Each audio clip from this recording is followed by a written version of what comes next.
La mayoría de las personas en la televisión no van a decirte lo que estoy a punto de decirte. No porque no lo sepan, sino porque en el momento en que dejes de creer en la historia, todo se derrumba. La historia que te han estado contando es esta. La economía estadounidense está bien. El PIB está creciendo. Las acciones están en alza y después de unos años difíciles, todo está bajo control. Ahora déjame decirte lo que realmente está sucediendo. Si estás aprendiendo algo aquí, por favor suscríbete. Muchos de ustedes están al tanto de lo que ha pasado con el canal. Si sienten que quieren apoyar, hay un enlace en la descripción y en la sección de comentarios, pero sin ninguna presión. Entremos al video. Comencemos con un solo número, solo uno, 39 billones de dólares, que es la deuda nacional de los Estados Unidos a marzo de 2026. Y lo que hace que ese número sea verdaderamente asombroso es la velocidad a la que llegó. La deuda cruzó los 38 billones a finales de octubre de 2025 y luego cruzó los 39 billones aproximadamente 5 meses después, lo que equivale a 6.120 millones de dólares prestados cada día. Mientras dormías anoche, América añadió otros 6.000 millones al marcador. La deuda es deuda. Los países piden prestado. Ya has escuchado ese argumento antes, pero nadie en las noticias nocturnas está hablando de los intereses. Por primera vez desde 1776, desde George Washington, desde la mismísima fundación de esta república, el gobierno federal pagó más de $1 billón en un solo año fiscal únicamente para cubrir el costo de esa deuda. Y ni un solo camino se construyó con ese dinero, ni un solo soldado recibió su pago, ni un solo hospital fue financiado. Ese $1 billón completo no cubrió nada más que los intereses y ahora se sitúa como la segunda partida más grande en todo el presupuesto federal, justo detrás del seguro social, por delante de la defensa nacional y por delante de Medicaid. Hace 5 años esa misma factura de intereses era de 345.000 millones de dólares. Casi se triplicó en 5 años. Y la Oficina de Presupuesto del Congreso, que utiliza los propios números del gobierno, proyecta que los pagos de intereses escalarán desde $1 billón este año hasta 2,1 billones para 2036, mientras que la deuda en manos del público sube del 100% del PIB hoy hasta el 120% durante el mismo periodo. El récord histórico anterior, por cierto, fue del 106%, establecido en el periodo inmediatamente posterior a la Segunda Guerra Mundial. Estados Unidos ahora está pidiendo prestado más en relación con el tamaño de su economía de lo que hizo para derrotar a Adolf Hitler, y el número sigue subiendo. Un gran jugador de póker puede sentarse en la mesa con una mano perdedora y verse completamente relajado, apostando fuerte, sonriendo, manteniendo la atención de la mesa. Y mientras todos los demás crean en el farol se sostiene. Eso es lo que ha estado pasando con esta economía. Y hay 3 mecanismos específicos que mantienen vivo el farol. El primero es el gasto en inteligencia artificial. La tecnología es real, la inversión es real. Y se espera que 5 de las principales empresas tecnológicas estadounidenses gasten en conjunto $700.000 millones este año solo en infraestructura de IA, una cantidad aproximadamente igual a toda la economía de Suecia. Ese gasto fluye directamente hacia los cálculos del PIB, que es como el titular del año 2025 terminó mostrando un crecimiento anual del 2,2%, suficientemente sólido para reportar, suficientemente sólido para presentarlo como un aterrizaje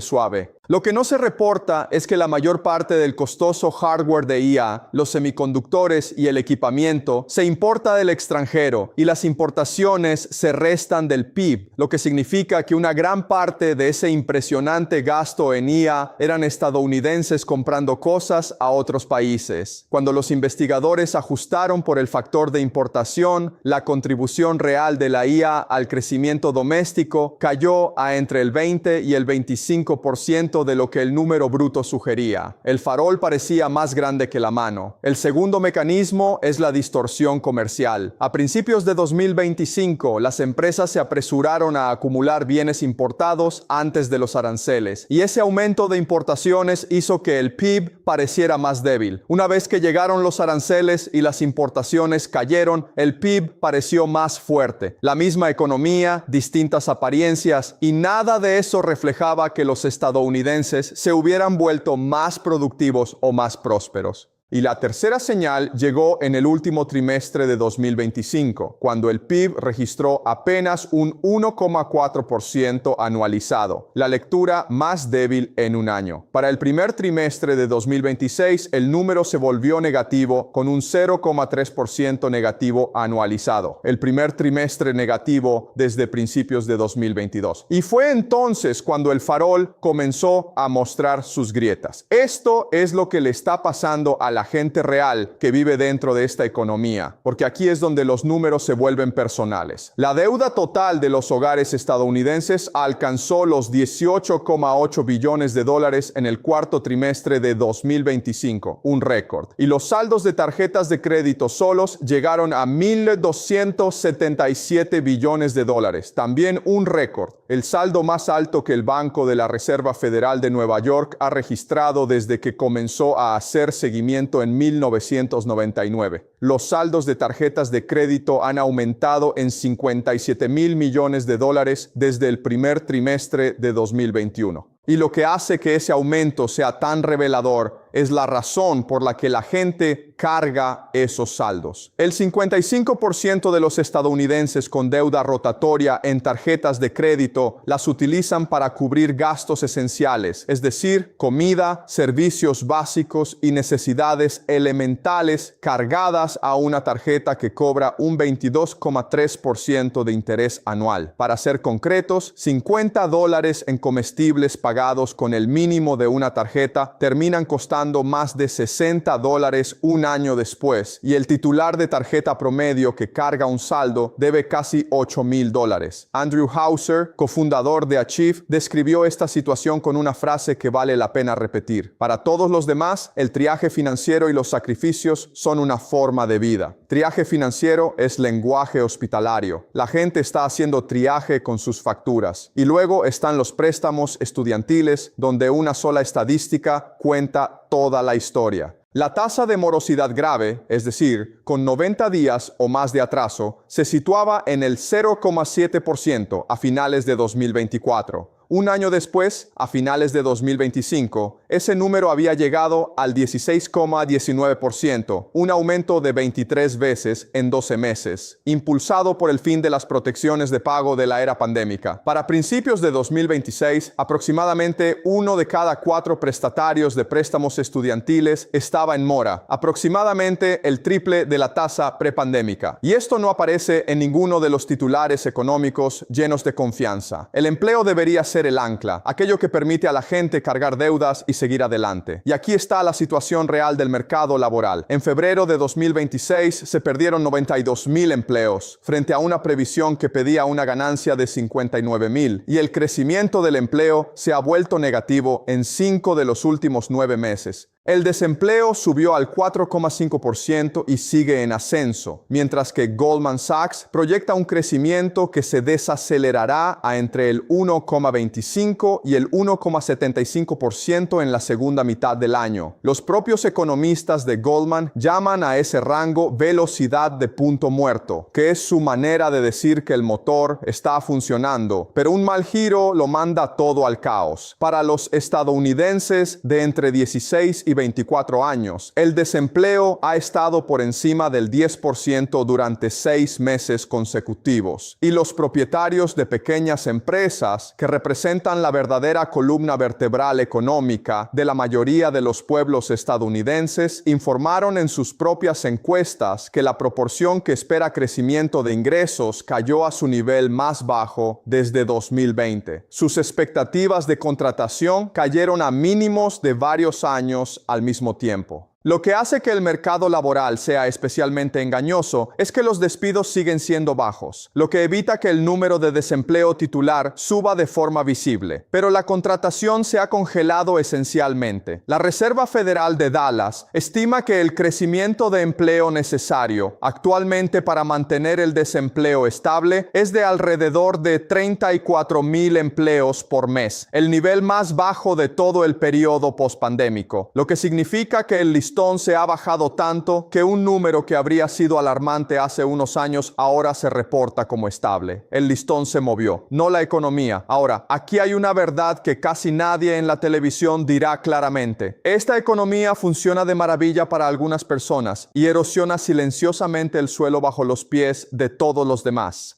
Los investigadores de la Reserva Federal de Nueva York lo llamaron la economía en forma de K. Y la metáfora se sostiene. La parte superior de la letra K sube mientras la inferior desciende. La misma letra, la misma economía, dos experiencias completamente diferentes. Los estadounidenses adinerados ven cómo suben los valores de sus casas y cómo sus carteras de acciones se expanden a lo largo de 2025. Mark Zandi, economista jefe de Moody's Analytics, los describió sin rodeos. Están bien acomodados, les va de maravilla y están gastando más que nadie. Por debajo de ese grupo, los hogares de ingresos medios y bajos han estado cargando deudas récord a tasas de interés récord, preocupados por sus empleos y usando tarjetas de crédito para comprar comida. David Schneider, planificador financiero certificado y presidente de Schneider Wealth Strategies, describió el riesgo de 2026 como un momento en que los hogares agotados por la alta inflación y la deuda récord finalmente chocan contra una pared financiera. Esa pared aparece en los números del mercado inmobiliario, donde los precios de las viviendas a nivel nacional han subido un 50% desde 2020, mientras que los ingresos aumentaron un 29%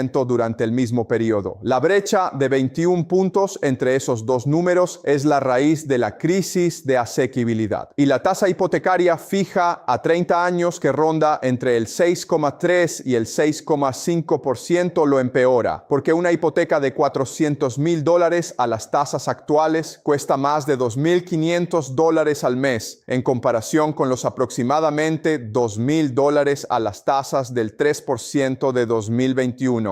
Esa diferencia de $500 al mes, $6,000 al año, ha empujado la confianza de los constructores de viviendas a una lectura de 38 en marzo de 2026, y cualquier valor por debajo de 50 en ese índice significa contracción. Ha estado por debajo de 50 durante casi 2 años consecutivos. Wall Street sabe lo que dicen los números y por una vez los bancos están siendo relativamente honestos al respecto. Moody's Analytics tiene un modelo de recesión de aprendizaje automático que ha precedido correctamente a cada recesión desde 1945, cada vez que cruzó el umbral del 50%. Y a principios de 2026, ese modelo estaba en el 49%. JP Morgan situó las probabilidades de recesión en el 35%. Goldman Sachs elevó su estimación al 30%. Bank of America declaró públicamente que los riesgos de recesión están infravalorados. La última vez que el modelo de Moody's estuvo tan alto fuera de una recesión real fue en septiembre de 2007. El sentimiento del consumidor confirma lo que los modelos están señalando. El índice de confianza del consumidor de la Universidad de Michigan cayó a 53,3 en marzo de 2026, una lectura que históricamente acompaña ya sea a una recesión activa o a su llegada inmediata. Y este número había estado por encima de 70 apenas unos meses antes. Una encuesta de YouGov realizada en marzo de 2026 encontró que el 40% de los estadounidenses cree que se acerca un colapso económico. Y en economía, cuando el 40% de la población cree que algo malo se aproxima, su comportamiento cambia de maneras que aceleran aquello que temen. Aquí está lo que hace que la situación actual sea diferente a la de 2008 y no de manera tranquilizadora. Cuando el sistema financiero colapsó en 2008, el gobierno todavía tenía margen para endeudarse masivamente y responder, porque la deuda era manejable y los pagos de intereses eran lo suficientemente bajos como para absorber una respuesta a la la crisis. El Comité para un Presupuesto Federal Responsable, un organismo de vigilancia no partidista, planteó la situación actual de esta manera. El país casi con certeza entrará en el próximo shock más endeudado de lo que jamás ha estado, lo que puede obstaculizar significativamente nuestra capacidad de articular una respuesta adecuada. El déficit federal para 2026 está proyectado en 1,9 billones de dólares, creciendo a 3,1 billones para 2036, y los pagos de intereses ya están consumiendo el presupuesto a una tasa que deja casi ningún margen de maniobra. La red de seguridad que existía en 2008 se gastó durante los 15 años que siguieron, y lo que la reemplazó es una factura de intereses anual de $1 billón